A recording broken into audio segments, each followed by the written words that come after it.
Okay, back for number 2. It says function f is continuous. On the closed interval, the graph of f consists of 3 line segments, semicircle as shown above. The function g not shown is the antiderivative of f. So that means that this is a picture of g prime. That's the first thing you got to do on these problems to have a chance. So it says find the x-coordinate of each point of inflection. A point of inflection is a point where the second derivative changes signs. So I'm going to say that happens at 0, because second derivative is the slope of this from negative to positive and then from positive to negative. So at 0 and 1. It doesn't happen at 4. The slope changes, but it doesn't change sign. So the slope changes a lot of places, like every place on the circle. My reason for the answer would be because g double prime changes signs here.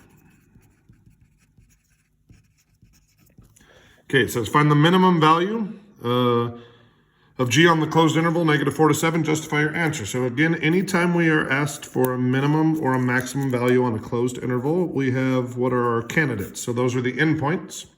So that'd be -4.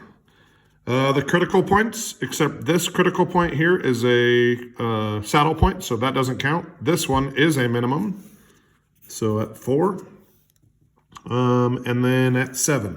Now, before I do this, this is the way I'm going to use to prove it, but I would like to know my answer before I start.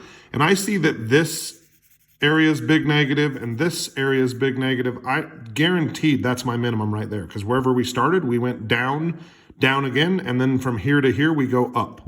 So I already know it's at 4. This is just the easiest way to prove it. So what I know here on this problem is that g of 1 equals 4. So I'm going to start going right first. So this is a half of a circle with radius 2. So pi r squared, so it'd be 4 pi. So this area is 2 pi. So that means at 4, we are where we started, 4 minus 2 pi.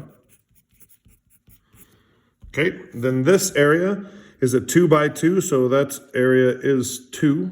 So we're at 4 minus 4 pi, or 4 minus 2 pi right here. Then we're adding 2, so this is 6 minus 2 pi.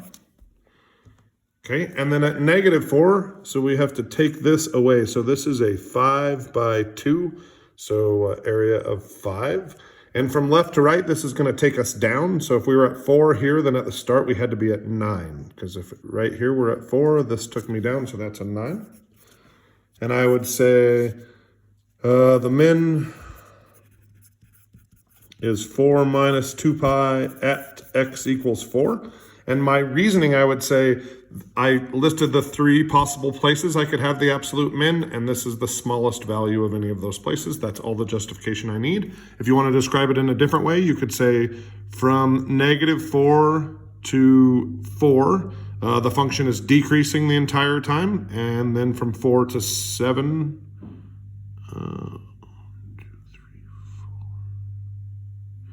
that was a, sorry, this shouldn't have been 4, that was a 5. So nothing else changes except this x value was 5. So that changes my answer, so sorry about that. But from -4 to 5, the function is decreasing, and from 5 to 7, it's increasing. Therefore, the minimum value has to be at 5, if that makes sense. Okay. Part C says, same information up here. It says h of x is defined here. Find h prime of -1. So first let's find h prime of x. So I just take the derivative. Derivative of 3x is 3. Derivative of an integral, this does 2 things. It goes into there for t, and then we chain rule it. So that's times 2. So there's h prime of x. If I want to find h prime of -1, I've got 3 minus f of 2 times -1 would be -2 times 2. So f of -2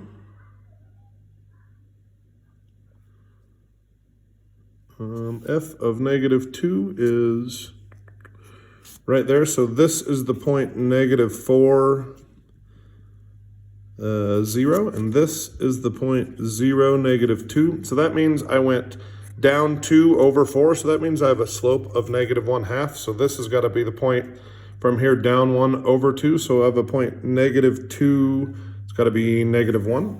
So this is 3 minus -1 times 2. So that would be what, 5?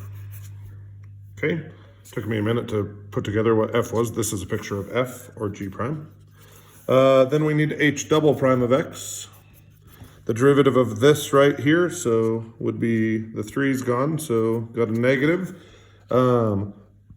I would think of this guy as 2 f of 2x. So my derivative would be 2 f prime of 2x times that chain rule again. So h double prime of x would equal negative 4 f prime of 2x. So h double prime of negative 1 would be negative 4 times f prime of negative 2.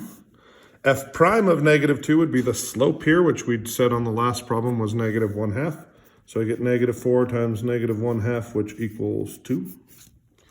Again, no key here, and I'm just doing this on the fly. So if I make a mistake, be sure to let me know. I haven't seen one yet. So it says, let k be the function defined above. Is it continuous at 0? So again, if we want to prove that something's continuous at 0, we need to prove that the limit as x comes in from the left of k of x is equal to the limit as x comes in from the right k of x, and that's equal to k of 0.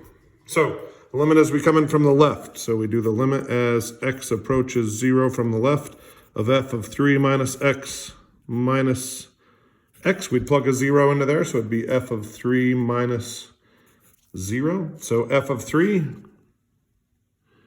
would be what, negative 2? Minus 0 would just be negative 2. So the left-hand limit's equal negative 2. Limit as x approaches 0 from the right would be the function coming from the right, so f of x. So that would be limit as x approaches 0 from the right would be f of 0. F of 0 is also equal to negative 2. And k of 0, this is the function that exists at 0, so k of 0 is also equal to negative 2. So again, the mathematical definition of continuity is the left-hand limit equals the right-hand limit equals the function value. So I would say yes, k is continuous at x equals 0 because the left-hand, right-hand limits and the actual function value are the same.